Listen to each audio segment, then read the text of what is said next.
یہ 3.5 میٹر، تو یہ 3.5 میٹر ہو یا پھر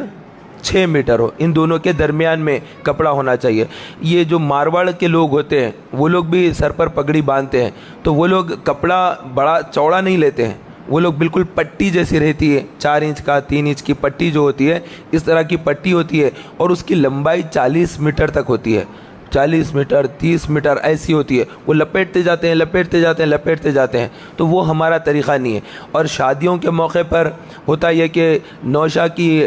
جو دوست ہوتے ہیں، فرینڈ سرکل ہوتا ہے، حیدرآباد دکن کے اندر اس طرح سے ایک رواج ہے کہ ولیمے کے اندر ولیمے میں نکاح کے دن تو سب کے سب نکاح کے دن جو ہے امام میں باندھ لیتے ہیں، سب شملے باندھتے ہیں، امامہ وغیرہ باندھتے ہیں، پورے دوستاؤں کا سرکل ہوتا ہے، یا خلیرے بھائی، تائرے، پھپھیرے، چچیرے، ماموزاد بھائی، یہ جتنے ہوتے ہیں یہ سب ایک ہی جیسے امام میں باندھ لیتے ہیں۔ تو اس وقت میں ٹوپی پہننا ضروری ہے تاکہ ہمارا مشرکوں کا جیسا انداز نہ ہو، ٹوپی پہن کر اس کے اوپر امامہ باندھنا چاہیے۔ ایسے ہی ننگے سر کھڑے ہو جاتے ہیں اور وہ سر پر اس طرح سے امامہ باندھ دیتے ہیں، تو یہ خلاف سنت ہے، یہ سنت کے طریقے کے مطابق نہیں ہے۔ تو ہم جب بھی امامہ باندھیں تو بغیر ٹوپی کے نہ باندھیں، اور جب امامہ باندھتے ہیں تو قبلے کی طرف رخ اس کا ہونا چاہیے۔ آدمی جو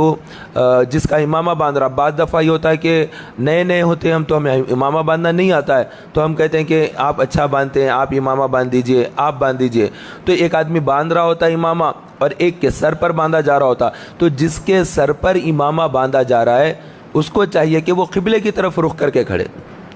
اور جو باندھ رہا ہے وہ قبلے کی طرف پیٹ کر کے ٹھہرے۔ یعنی اب آپ کا میں امامہ باندھ رہا ہوں تو میں ایسی جس طرح میری قبلہ پیچھے ہے تو اس طرح سے آپ ایک دم روبرو کھڑیں گے، اس طرح سے امامہ باندھا جائے گا۔ تو یہ امامے کے لیے کہا گیا کہ اس طرح سے رہے۔ اور امامہ جب باندھتے ہیں تو بیٹھ کر نہ ہوا بندہ، بعض دفعہ یہ ہوتا ہے کہ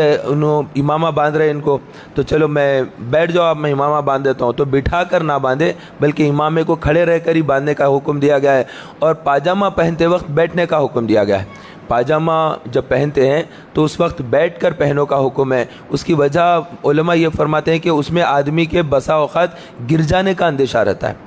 پینچے ڈال دیا ایک پینچا، اب دوسرا پینچا جب ڈال رہا ہے تو وہ اٹک جاتا ہے، پینچا بعض خود چوڑا نہیں ہوتا، پیر اس کے اندر پھنس جاتا ہے، اب یہ ایک پیر سنبھال نہیں سکے، وہ گرنے کا اندیشہ ہوتا ہے، اس لیے اس کو پہلے سے اگر بیٹھ گیا، بیٹھ کے اگر پینچے چڑھا لیے تو وہ جو گرنے کا اندیشہ رہتا ہے وہ اندیشہ جاتا رہتا ہے۔ تو بہرحال اس طرح سے جو لباس کی جو سنتیں ہیں، پہلی صدی میں، دوسری صدی میں اور تیسری صدی میں، اس امت کے اندر شروع کی جو 3 صدیاں گزری، ان 3 صدیوں میں امامے کو لباس کا حصہ سمجھا جاتا تھا۔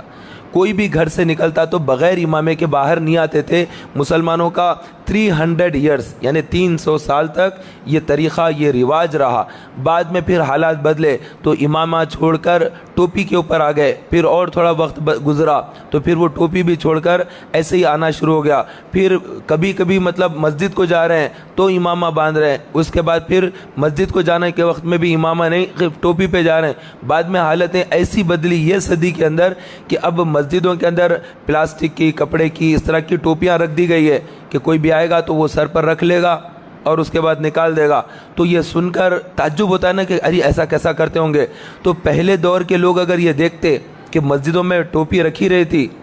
اور لوگ اپنے سر پر رکھ لیتے تو بولتے کتنا خراب انداز تھا ان کا۔ تو ایک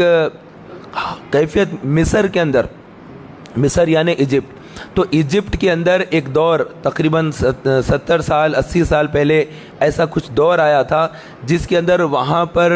جو حکمران تھے وہ اسلام کے خلاف بہت زیادہ تھے۔ تو وہ لوگ اسلامی طریقہ اور اسلامی انداز کے خلاف بہت بھرپور کام کرتے، تو کسی کو امامہ باندھنے نہیں دیتے تھے وہاں پر، اور مرد آدمی اگر داڑھی رکھ لیتا تو وہ لوگ بولتے تھے کہ یہ جہادی ہو گیا ہے، اس واسطے داڑھی نکالنا ہے۔ تو ہر آدمی کو داڑھی منڈوا دیا کرتے تھے، حتیٰ کہ کسی مسجد کے امام کو بھی داڑھی رکھنے کی اجازت گورنمنٹ کی طرف سے نہیں تھی وہاں پر۔ تو اتنا سخت قانون تھا۔ تو وہ ٹائم پر وہ لوگ کیا کرتے تھے، تو وہ ٹائم پر امامہ رکھا ہوتا تھا مسجد کے اندر، اور بازو کمرے کے اندر جو مؤذن صاحب کا، امام صاحب کا جو حجرہ ہوتا ہے کمرہ، اس کے اندر داڑھی بھی ڈپلیکیٹ رہتی تھی، تو وہ لوگ ڈپلیکیٹ داڑھی لگا لیتے تھے اور ڈپلیکیٹ ایسا ہی امامہ باندھ لے کے آ کے نماز پڑھاتے۔ نماز پڑھانے کے بعد بعض لوگ نکال کے پھر داڑھی بھی کھینچ کے نکال کے رکھ دیتے ہیں، پھر اپنے کام پہ چلے جاتے ہیں۔ تو یہ سن کر آپ کو کتنا خراب دکھ رہا ہے کہ یہ تو اسلام کا انداز نہیں ہے، یہ کتنا غلط طریقہ ہے۔ تو جیسا یہ دیکھنے میں غلط دکھتا آپ کو کہ ایسا داڑھی تو مذاق ہے کیا، داڑھی ایسا نکال دیے پھر لگا لیا ایسا، تو یہ ہم کو جیسا دکھ رہا ہے اس دور کے لوگوں کو یہ ہمارا ٹوپیاں جو مسجدوں میں رکھ کر ہم پہن لیتے نکال دیتے اس کو بھی ویسے ہی سمجھتے کہ یہ کتنا خراب طریقہ کر لیا لوگ کہ ٹوپی جب کا جب پہن لیتے، ان کے لیے اتنی ٹوپی کا بھی وزن ہو گیا ہے کہ پھر یہ ننگے سر پھرا کرتے۔ تو ننگے سر جو پھرتا ہے آدمی اس کے اوپر بلائیات نازل ہونے کا اندیشہ رہتا ہے، کیونکہ سر کے اوپر کوئی چیز ڈھکی بھی نہیں ہوتی ہے۔ بعض لوگ کیا کرتے ہیں نماز پڑھتے وقت ٹوپی پہن لیتے ہیں، لیکن جب استنجا کے لیے جاتے ہیں، ٹوائلٹ کے لیے جاتے ہیں، تو وہ کیا ہوتا انہیں نہیں معلوم، وہ ٹوپی اتار کر رکھ کے ننگے سر جاتے ہیں۔ غلط، ٹوٹلی غلط، اس طرح سے نہیں کرنا چاہیے۔ جب آپ ٹوائلٹ کو جا رہے ہیں تو آپ کے سر پر ٹوپی ہونا چاہیے۔ اللہ کے نبی علیہ الصلوۃ والسلام جب استنجا کے لیے تشریف لے جاتے ہیں تو ٹوپی ہوتی ہے سر پر، یا پھر آپ صلی اللہ علیہ وسلم سر پر کپڑا ڈال لیتے، کوئی سر پر کپڑا رکھ کر اللہ کے نبی علیہ الصلوۃ والسلام جایا کرتے تھے استنجا خانہ۔ تو ہمیں وہ طریقہ اختیار کرنا ہے، کیونکہ ننگے سر جانے سے جنات کے اثرات ہونے کا اندیشہ رہتا ہے۔ لہٰذا کوشش کریں کہ جب بھی ٹوائلٹ کو جا رہے ہوں تو اس وقت بھی سر پر ٹوپی ہو، یا پھر کوئی کپڑا وغیرہ دستی یا رومال وغیرہ جو لپیٹ لیتے ہیں اس طرح بھی رکھا جا سکتا۔ اللہ کے نبی علیہ الصلوۃ والسلام زرد رنگ کا امامہ باندھتے، سفید رنگ کا امامہ باندھتے، اور الگ الگ رنگ کے امامے باندھنا یہ جو ہے بزرگوں سے ثابت ہے۔ اس زمانے میں ایسا ہی نہیں کہ ایک ہی رنگ کا کپڑا ہوتا، جس کے پاس جو کلر کا رنگ ہوتا تھا وہ باندھ لیا کرتے تھے۔ تو امامہ باندھنا سنت ہے، اور امامے کا باندھتے وقت میں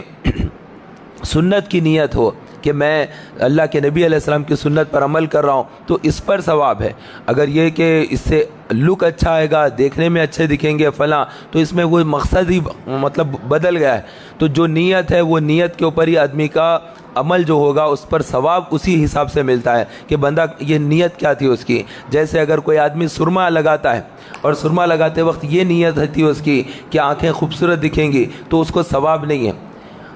آنکھیں خوبصورت دکھے گی اس کو ثواب نہیں ہے، بلکہ فتاوی عالمگیری میں لکھا ہے کہ کوئی مرد آدمی اس لیے سرما لگاتا ہے کہ اس سے آنکھیں خوبصورت نظر آئے گی، تو ایسا لگانا مکروہ کے عمل میں آئے گا۔ سرما اگر سنت سمجھ کر لگائے گا کہ نبی کی سنت ہے تو اس پر ثواب ہے۔ اور اسی لیے بزرگ اکثر راتوں میں سرما لگایا کرتے کہ دن میں ہمارا نیت کہیں خراب نہ ہو جائے کہ میں اچھا نظر آؤں، اس لیے جو ہے میں سرما اپنی آنکھوں میں ڈالوں، چاہے وہ کالے رنگ کا سرما ہو یا لال رنگ کا سرما ہو۔ تو سرما ڈالنے سے چونکہ انسان کی خوبصورتی میں اضافہ ہوتا ہے، تو زینت کے طور پر سرما نہ لگائیں بلکہ سنت کے طور پر سرما لگانا چاہیے، اور امامے کا بھی وہی حکم ہے۔ اللہ تبارک و تعالی ہم سب کو شریعت مطہرہ پر عمل کرنے اور نبی سنت پر عمل کرنے کی توفیق عطا فرمائے۔ آمین بجاہ نبی الامین و صلی اللہ۔